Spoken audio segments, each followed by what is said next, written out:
jati diri bangsa Indonesia merajut perdamaian Nusantara menuju Indonesia imam perdamaian dunia. Sebagaimana tadi disinggung oleh sang pemrakarsa organisasi persaudaraan cinta tanah air Indonesia yang dijiwai manunggalnya keimanan dan kemanusiaan, beliau menyampaikan Indonesia itu di dalam kitab sucinya itu menyebutkan panca cita-cita, panca tujuan negara. Yang pertama adalah melindungi segenap bangsa, melindungi seluruh tumpah darah, memajukan kesejahteraan umum, bukan kesejahteraan khusus ya, mencerdaskan kehidupan, bukan mencerdaskan otak. Yang kelima adalah ikut menertibkan dunia. Jadi Indonesia itu mempunyai cita-cita untuk ikut menertibkan dunia. Artinya apa? Indonesia mempunyai kekuatan, Indonesia mempunyai kemampuan, baik itu dari segi politik, dari segi geografi, dari segi demografi, dari segi budaya, dari segi ekonomi. Indonesia itu punya kekuatan besar. Sebagaimana dikatakan oleh Bung Karno bahwa Indonesia itu adalah mercusuar dunia. Indonesia tidak blok kanan, blok kiri, timur atau barat. Indonesia itu non-blok. Karena non-blok Indonesia itu adalah paling tepat. Indonesia itu adalah perdamaian dunia. Sesuai dengan apa yang disampaikan oleh Presiden yang terbaru sekarang, Pak Prabowo Subianto ya. Betul. Aswatita itu. Iya, betul sekali apa yang disampaikan oleh Pak Prabowo. Dan hari ini beliau kan kunjungan ke luar negeri ke 5 negara atau pancanegara. Dan ini negara besar ya, Amerika, Cina, ya Inggris dan seterusnya itu. Maka kita sebagai rakyat Indonesia, apalagi yang hari ini mengadakan tasyakuran Hari Sumpah Pemuda, kita ambil, bukan kata Bung Karno, jangan ambil abunya, tapi ambil apinya. Apa apinya? Bahwa kita warisi cita-cita itu, kemudian kita perjuangkan supaya betul-betul Indonesia ini menjadi imam perdamaian dunia. Perlu diingat, Lemhanas itu sudah merilis ya. Ada pernyataan dari Gubernur Lemhanas, diperkirakan 2035 akan terjadi perang antara Cina dan Amerika. Prediksi, bisa itu terjadi, bisa tidak. Kemudian mantan dubes Cina, Lu Kang, ambasador itu juga mengatakan hal yang sama. Kemungkinan perang 2035 itu dimungkinkan bisa lebih cepat. Artinya perang ekonomi. Bukan hanya perang ekonomi, ini perang fisik, perang konvensional gitu ya. Ini prediksi ya. Begitu juga sekarang kalau kita lihat berapa pasukan Amerika yang sudah ada di Australia. Berapa mereka itu sudah menata mulai dari Ryukyu dari Jepang ya, kemudian Australia, terus sampai sekeliling Indonesia itu Malaysia, Singapura gitu. Jadi nampaknya ini tanda-tanda bahwa semakin memanas setelah perang ekonomi ya kan, perang teknologi ya. Ini ada kekhawatiran. Saya tidak ingin mengatakan itu akan terjadi, tapi ada kekhawatiran akan terjadi bukan hanya perang dingin ya, tapi bisa berlanjut kepada perang fisik. Dan itu juga disinggung oleh ramalan Nostradamus. Bisa dikatakan perang dunia ketiga ya? Bisa dikatakan ada perang dunia ketiga otomatis. Bahkan ini bisa dikhawatirkan menjadi perang nuklir ya. Karena sekarang itu kita lihat Iran sudah mulai terlibat ya kan. Beberapa negara sudah terlibat. Untuk itu Indonesia harus segera mengambil tindakan supaya jangan sampai terjadi perang. Kita tidak ingin terjadi peperangan dan itu tidak akan menguntungkan siapapun ya. Untuk itu pada suatu saat ketika masih menjadi Menhan, Pak Prabowo pernah mengatakan bahwa memang ada yang mengatakan tidak akan terjadi perang dalam waktu dekat. Tapi Pak Prabowo mengatakan perang atau tidak ada perang bukan urusan kita. Tapi yang penting kita harus siap menghadapi segala kemungkinan, termasuk harus siap menghadapi Ini langkah-langkah yang sudah diambil oleh Pak Prabowo ini sudah tepat ya untuk mediasi, untuk melakukan bilateral dengan negara-negara adik kuasa gitu kan? Menurut saya, seperti yang bisa disinggung oleh Bapak Kiai sebagai pembahasan, Pak Prabowo ini kan mengunjungi hari ini kepada panca 5 negara besar. Saya yakin, saya sampaikan bahwa ini untuk menciptakan perdamaian Jadi bisa dikatakan itu adalah tujuan utama presiden kita hari ini adalah lobby-lobby bagaimana menciptakan perdamaian. Karena perang tidak akan menguntungkan siapa-siapa. Perang akan merugikan semua pihak. Mempererat tadi ya, mempererat hubungan tadi ya. Jadi supaya nanti tidak terjadi apa yang diprediksikan, bisa terbebas daripada perang yang akan mungkin 2035 ya. Iya. Kira-kira prediksi ya. Ya. Jadi perlu diingat ya, 2035 itu adalah prediksi. Ya. Tapi kita harus ingat bahwa Indonesia punya kekuatan, Indonesia punya cita-cita, bahkan Indonesia punya keyakinan kita mampu menjadi imam perdamaian dunia. Sederhana sebenarnya jawabannya.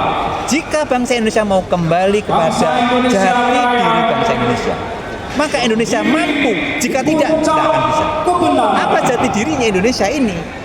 Banyak orang menafsirkan apa jati diri itu, bahasa itu, budaya itu apa. Tapi di dalam buku yang judulnya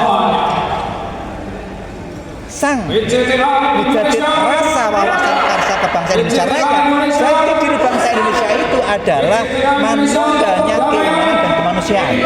Dasarnya adalah Pancasila, sila pertama dan sila kedua. Itu dasar filosofis, dasar konstitusinya ada di dalam pembukaan alinea ketiga, atas berkat rahmat Allah yang Maha Kuasa dan dengan didorong dengan luhur. Itulah jati diri kita. Apa poinnya? Bahwa kemerdekaan kita itu atas berkat rahmat. Apa poinnya? Kalau kita ingin menjadi imam perdamaian dunia, harus kembali kepada berkat rahmat Allah. Maksudnya begini. Contoh ini, Amerika dan Cina ini negara adik kuasa. Cina sudah hampir menyamai Amerika, betul? Oke. Kalau kita ingin menjadi perdamaian antara mendamaikan Amerika dan Cina, pertanyaannya, kan kita harus lebih kuat dari Amerika dan Cina. Kalau kita secara tidak ekonomi, ya? Secara segala aspek. Kalau kita tidak lebih kuat dari Amerika dan Cina, mana mungkin kita bisa mendamaikan mereka? Pertanyaannya, apa kekuatan terbesar kita yang mengungguli Amerika dan Cina? Apa? Menurut kitab suci Undang-Undang Dasar, keunggulan kita sebagai orang yang percaya kepada Tuhan, sebagaimana Pancasila, adalah kekuatan Tuhan yang Maha Kuasa. Berkat rahmat Allah yang Maha Kuasa. Pertanyaannya, kuat mana Tuhan yang Maha Kuasa dengan Amerika? Bagi orang yang beriman, tapi bagi orang yang tidak beriman, tentu menjawab Amerika. Kuat mana Cina dengan Tuhan yang Maha Kuasa?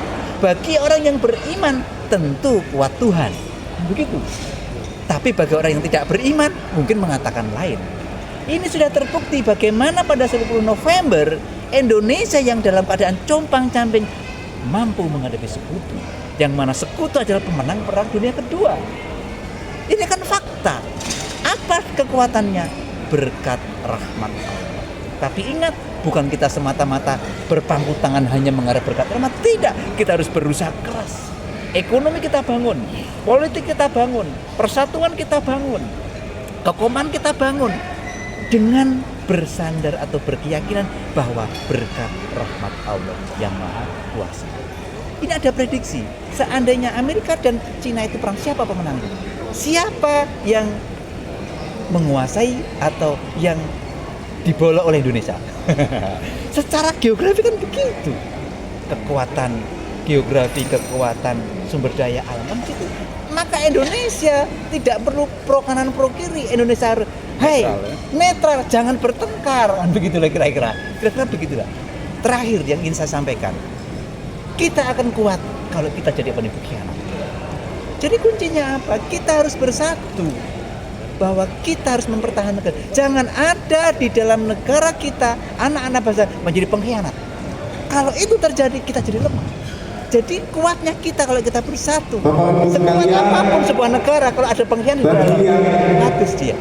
Maka yang menjadi persoalan adalah persatuan nasional kita perkuat, keyakinan nasional kita perkuat, keyakinan jati diri bangsa Indonesia berkat rahmat Allah harus kita perkuat di dalam semua anak bangsa, semua pejabat, semua militer, semua polisi, semua politikus, dan semuanya harus kompak kembali kepada jati diri bangsa Indonesia. Jika itu terjadi, aman bukan hanya Indonesia, aman dunia. Jadi organisasi Persaudaraan Cinta Tanah ini adalah organisasi kebangsaan yang didirikan oleh para tokoh-tokoh lintas agama. Ada agama Islam, Hindu, Buddha, Konghucu, ya, Kristen, Katolik, semua agama maju Indonesia ini kan punya jalur keluar ya. Misalkan Buddha ada jalur ke ya, kemudian Konghucu ada jalur ke Cina, ya kan. Kemudian Kristen ada ke Inggris, ya, ada ke Eropa, kan begitu. Apa artinya? Semua orang yang beragama, tidak ada agama itu mengajarkan pertikaian. Tidak ada agama itu mengajarkan peperangan. Kalau kita kembali ke agama kita masing-masing, semua agama menyebarkan kedamaian. Nah, untuk itu kehadiran para tokoh-tokoh ini akan menjadi pendorong. Dengan doanya para tokoh-tokoh lintas agama akan bisa menciptakan perdamaian.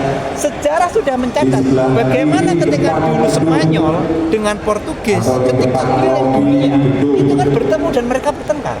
Hampir terjadi peperangan. Siapa yang menghentikan itu? Pemerintahan. Kemudian berhenti berperang. Jangan berperang. Artinya sejarah sudah mencatat bahwa peran tokoh agama, pemuka agama itu penting untuk menciptakan perdamaian. Kalau mereka semua kompak, otomatis kita yakin ya dengan tokoh-tokoh lintas agama ini kita sepakat, kita berdoa bahwa dunia akan damai. Karena kalau terjadi perang nuklir, kiamat kita. Tidak mungkin itu ya. Pasti kita yakin akan terjadi imam perdamaian dunia. Moga-moga ini juga terkait erat dengan Indonesia. Terima kasih. Terima kasih. Lagi. Sedikit mungkin yang paling fundamental ya melihat kondisi saat sekarang ini, mungkin poin-poin khusus pesan ya terkait generasi yang akan datang harusnya bagaimana? Simpel saja, singkat. Iya. Pertama begini ya. Jati diri bangsa ini adalah sesuatu yang sangat penting. Tadi sudah disinggung ya. Di antara jati diri itu, beliau juga menyampaikan kesadaran beragama, kesadaran bernegara. Oke. Jati diri kita di antara kesadaran bernegara itu adalah 17 Agustus, itulah hari kemerdekaan bangsa Indonesia, bukan hari kemerdekaan Republik. Karena tadi Profesor Anhar Gonggong pun mengatakan Republik itu berdiri tanggal 18, bukan tanggal 17. Tanggal 17 belum ada negara. Kan begitu. Nah, untuk itu generasi muda jangan jangan tidak peduli sejarah. Ekonomi perlu, teknologi perlu ya, belajar perlu. Tapi ingat, belajar sejarah itu tidak hanya penting, tapi maha penting. Pesan kita kepada generasi muda, jangan melupakan sejarah. Peristiwa 10 November itu adalah peristiwa yang penuh sejarah, dan itu hari ini kita kenang. Tujuannya supaya kita tidak melupakan sejarah. Kemudian yang kedua, bahwa Bung Karno itu di penelitian terbaru lahir di wilayah Surabaya, tapi tepatnya di pelosok Jombang. Karena pada waktu Bung Karno lahir 6 Juni 1902 itu Jombang belum ada. Ini juga nilai-nilai yang kaitannya dengan kembali ke jati diri bangsa. Kenapa?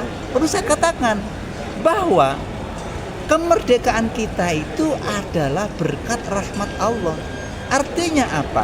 Yang menentukan tanggal 17 itu bukan Bung Karno, itu bukan manusia, itu adalah ketentuan Tuhan. Apa alasannya? Baca buku Api Sejarah bahwa Bung Karno itu mendapat petunjuk dari 4 ulama, Kiai Hasyim Asy'ari, Suharto Kartono, Syekh Musa, satunya Ki Abdul Mukti. 4 ulama ini mengatakan proklamasi harus dibacakan, kemerdekaan harus tanggal 17. Jangan sampai sebelum 17, jangan setelah 17. Pertanyaannya, kok bisa sama para ulama ini? Dari mana? Ini dia akui adalah petunjuk dari Tuhan yang Maha Esa, Tuhan yang Maha Kuasa. Untuk itu singkatnya, penentuan tanggal 17 itu adalah petunjuk Tuhan. Apa yang petunjuk Tuhan? Proklamasi kemerdekaan. Maka kalau mengatakan 17 kemerdekaan Republik, ini menyalahi ketuhanan, nilai ketuhanan, dan menyalahi nilai kemanusiaan. Kita tidak menghargai para pahlawan. Untuk itu dosa besar orang yang mengatakan 17 Agustus ada kemerdekaan Republik Indonesia. Terima kasih. Kedua, kenapa Bung Karno perlu diluruskan? Perlu saya ingatkan, tidak ada satupun manusia di dunia ini yang dia bisa menentukan kapan dia lahir dan di mana dia lahir. Tidak ada. kelahiran manusia, tempat dan waktunya itu adalah ketentuan Tuhan. Bukan ketentuan manusia. Manusia kan hanya bisa mereka. Anak saya tak lahirkan di sini. Tapi kan bayinya tidak tahu ini. Ya, siapa bayi itu? Kan begitu kan? Nah, artinya kelahiran Bung Karno ini ada benang merahnya dengan ketuhanan dan kemanusiaan. Untuk itu, jika ada penelitian terbaru dengan bukti-bukti yang kuat ini nanti akan kita seminarkan, ini layak kita uji. Jika betul bahwa Bung Karno lahir di wilayah Surabaya, Kecamatan Ploso, Kabupaten Jombang pada 6 Juni 1902, maka ini harus ditindaklanjuti karena ini kaitannya dengan ketuhanan dan kemanusiaan. Jika ada orang sengaja mengganti, maka dia adalah orang yang melawan Tuhan, dan itu berisiko. Minimal kita harus buka ruang, kita diskusikan betulkah data dan lengkap ya, untuk mencari fakta yang benar sesuai dengan fakta sejarah, sesuai dengan saksi sejarah. Terakhir, saya tidak mengatakan Bung Karno bukan arek Surabaya. Bung Karno tetap arek Surabaya, tapi lebih tepatnya arek Ploso, Jombang, Jawa Timur. Terima kasih atas waktunya Pak Gus. Matur nuwun.